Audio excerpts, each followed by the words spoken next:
광야에서의 생활이 길어지자 이스라엘 백성들은 점점 지쳐갔어요. 아, 또 만나야? 맨날 똑같은 음식이야. 이집트에서는 고기도 먹었는데. 사람들은 모세 할아버지를 둘러싸고 불평하기 시작했어요. 우리에게 고기를 주세요. 배불리 먹고 싶어요. 백성들의 불평 소리가 점점 커졌어요. 모세 할아버지는 하나님께 기도했어요. 하나님, 이 백성들이 계속 불평합니다. 어떻게 해야 합니까?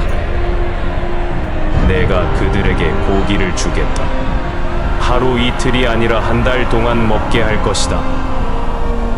그날 밤 하늘에서 수많은 메추라기가 떨어졌어요. 사람들은 기뻐하며 고기를 모았어요. 하지만 탐욕스럽게 먹던 사람들은 갑자기 배를 움켜쥐고 쓰러지기 시작했어요. 하나님께서는 백성들의 탐욕을 벌하시고 그들이 교만을 버리길 원하셨어요. 어느 날 모세 할아버지의 누이 미리암과 형 아론이 수군거렸어요. 모세만 하나님께 선택받았단 말이야? 우리도 하나님의 종인데. 하나님께서 이 말을 들으시고 세 사람을 성막 앞으로 부르셨어요. 내가 모세와는 얼굴을 마주하며 이야기하는데 너희는 왜 그를 비방하느냐? 그 순간 미리암의 피부가 하얗게 변하면서 문둥병에 걸리고 말았어요. 아론은 두려운 얼굴로 모세에게 부탁했어요. 제발 하나님께 기도해 주세요. 미리암을 살려 주세요. 모세는 하나님께 간절히 기도했어요. 하나님, 미리암을 고쳐주세요. 하나님께서는 미리암을 7일 동안 진 밖에서 지내게 하셨어요. 그리고는 다시 회복시켜 주셨어요. 이 사건 이후 백성들은 하나님께 더욱 순종해야 한다는 것을 깨달았어요. 어느 날 하나님께서 모세에게 말씀하셨어요. 각 지파에서 한 사람씩 뽑아 가나안 땅을 정탐하게 하라. 모세는 12명의 용감한 정탐꾼을 뽑았어요. 그들은 40일 동안 가나안 땅을 돌아보고 돌아왔어요. 그 땅은 젖과 꿀이 흐르는 곳입니다. 정탐꾼들은 커다란 포도송이를 들고 와서 백성들에게 보여주었어요. 하지만 대부분의 정탐꾼들이 말했어요. 그 땅에는 거대한 사람들이 있어요. 우리는 그들 앞에서 메뚜기 같아요. 백성들은 두려워하며 울기 시작했어요.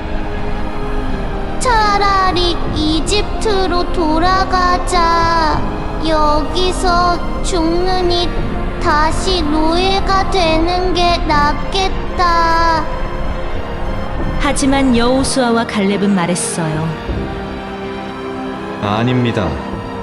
하나님께서 우리와 함께 하시면 우리는 반드시 그 땅을 차지할 수 있습니다.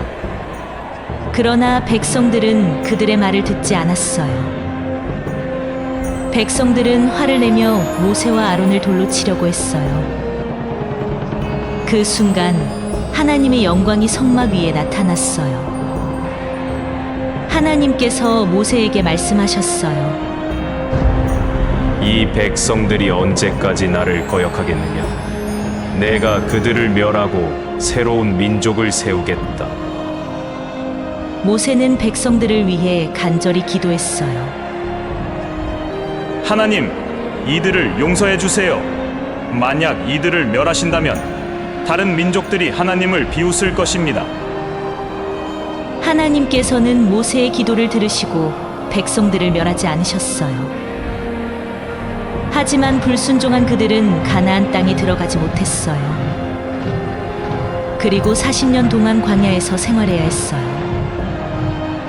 오직 여호수아와 갈렙만이 가나안 땅에 들어갈 수 있었어요.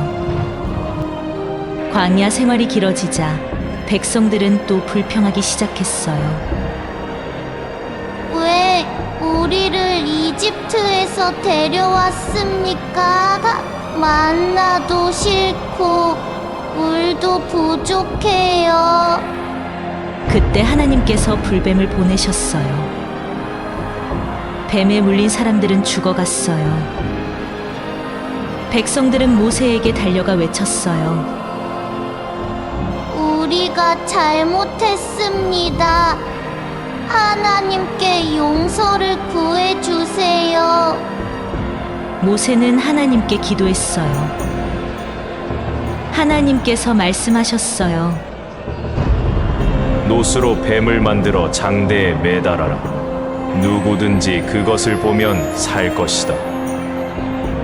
모세는 놋뱀을 만들어 장대 위에 높이 달았어요. 뱀에 물린 사람들은 놋뱀을 바라보자 즉시 나았어요. 광야에서의 생활은 쉽지 않았어요. 하지만 하나님께 순종하는 자에게는 항상 길이 열렸어요. 이제 가나안 땅이 가까워지고 있었어요. 오늘 이야기 재밌게 보셨나요? 즐거웠다면 좋아요. 구독, 알림 설정 잊지 마세요. 그럼 다음 이야기에서 또 만나요.